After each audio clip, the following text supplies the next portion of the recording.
is actually wrong. Yeah, the roof ventilation should be done in the very beginning before putting this insulation, this ceiling. Yeah, should be the roof vent first.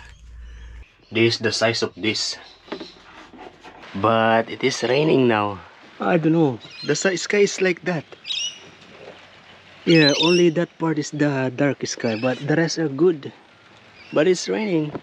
I will keep on going. Okay, I'm thinking of removing it all the way, but maybe it is going to be difficult to put it back. That's why I'm going to use this tripod to hold it like this. And then I need to find the center. So I was able to remove the ceiling. Yeah. But I'm going to keep this insulation. This is it now. I'm going to make a hole on the roof. Yeah. I'm a little scared. Because you know, once I cut this, there's no turning back. Yeah, so I initially going to make a hole, and that's going to be the beginning of cutting. Let's do it.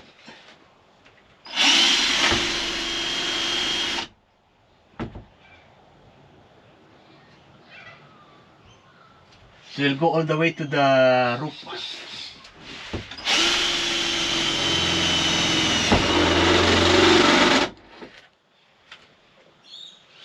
And I'm going to put this plastic. This to cut all the sharpener. Yeah, it's nice, it's in the center. Almost. Okay, already put the mark. Now I'm going to put a tape. It is already hot here. This heat is for sure going to give me sunburn.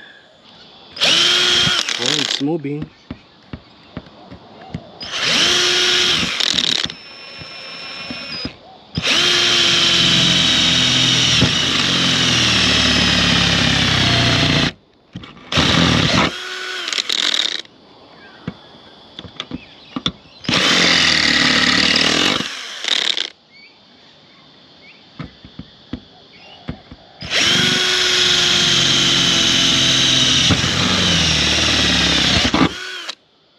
So I'm going to slide it to the hole, and it will be going to the plastic that I put there. Okay, now it's time to cut. And yeah, so basically this is going to be powered by the battery, yeah, inside the car. Oh no, this is final now. I'm really cutting it.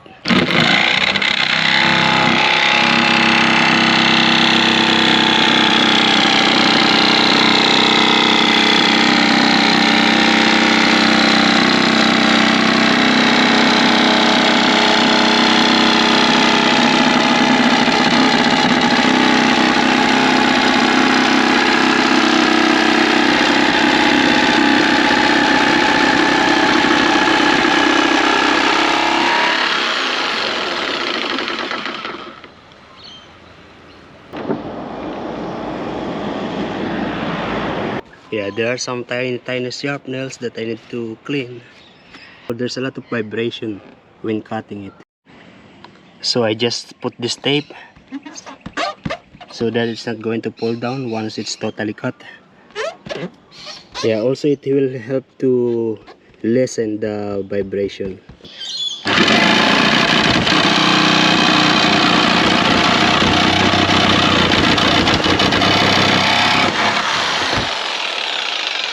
Okay, I was able to remove it. And what I need to do now is to clean up. Yeah, this where I cut.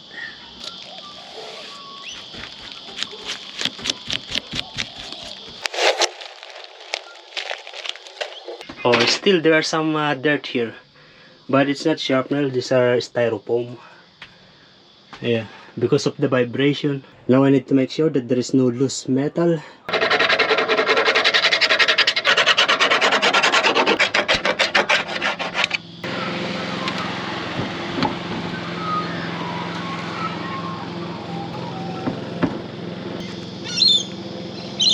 As you can see, there is this space in here. Yeah, because the roof is not even. So it's good now.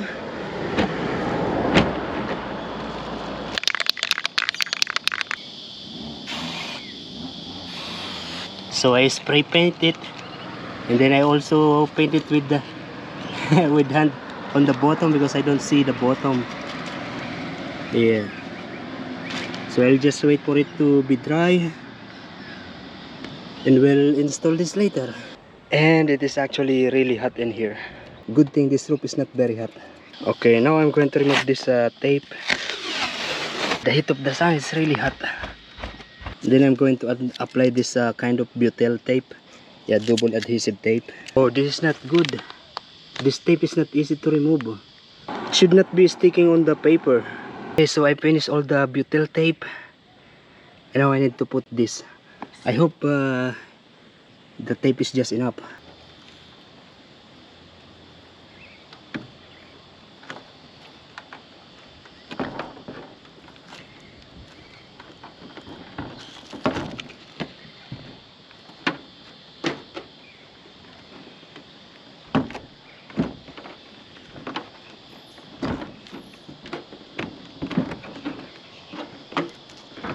Okay.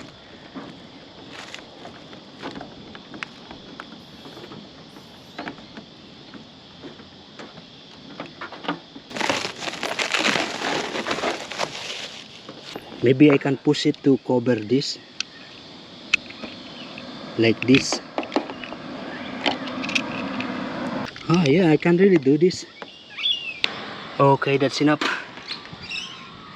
Oh. Yeah, that was really hot up there. I'm sure it's going to be a sunburn.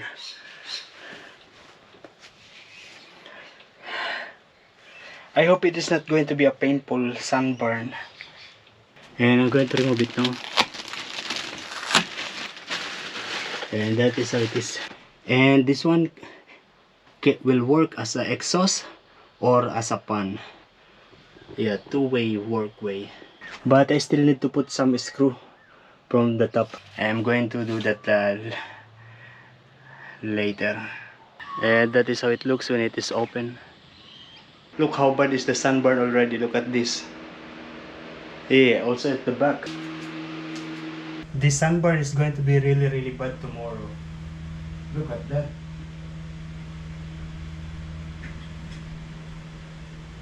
Yeah, not good. Now I am going to continue working on the sink. This is the one.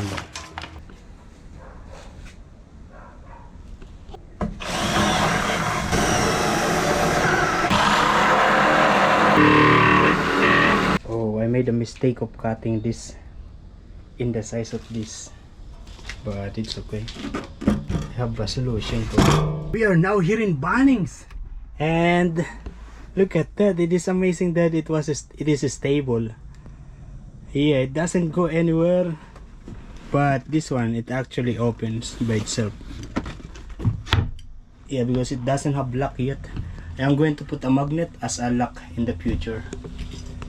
Yeah, but this one is really good. It didn't move. I actually already have the sink here, but yeah, I need to buy a wood that is going to cover this. Yeah, I don't like this one. Another thing is I'm going to buy a cable that is going to connect this to the battery system. I am now feeling a little bit the pain on my on my back here, the sunburn. Yeah, I don't know if it is going to work. Power on. Amazing.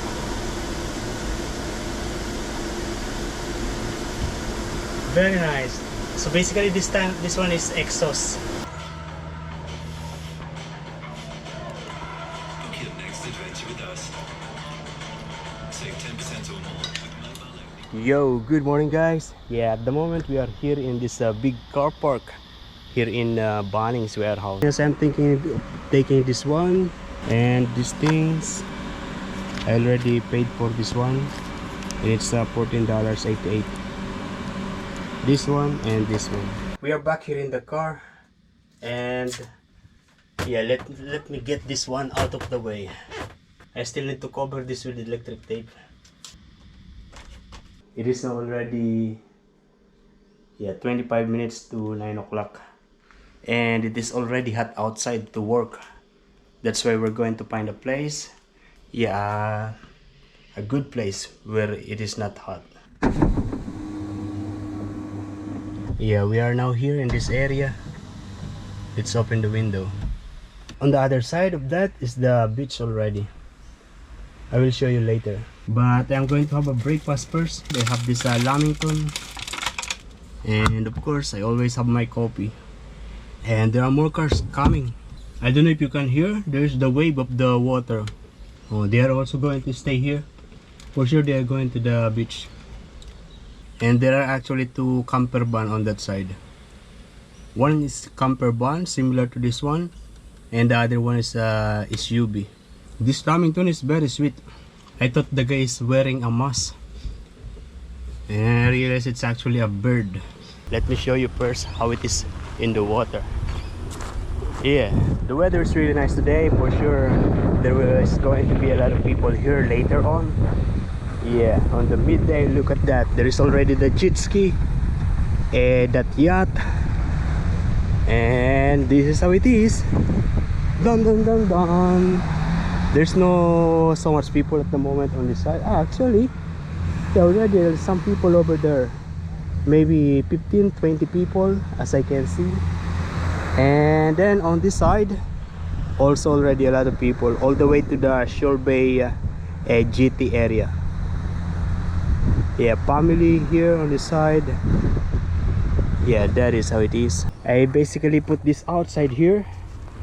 Yeah, these are the things that I am using for the conversion of the van. And this one I just bought it, yeah, to put all the other things that I am using. That is how it is.